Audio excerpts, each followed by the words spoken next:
You should really slow down. You've already had like 30 hamburgers. Shut up, Brian. It relieves the pain of mustachelessness. And it's working. I no longer feel the pain. Peter, are you winking at me? Oh my God, someone call an ambulance! Mrs. Griffin, your husband has had a stroke. The left half of his body is completely paralyzed. Lois, bring me another beer, please.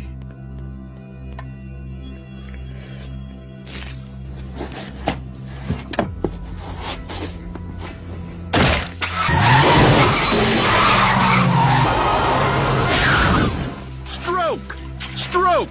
Stroke! Stop mocking me! I hate being all strokey. If only there was some way I could be like everybody else again.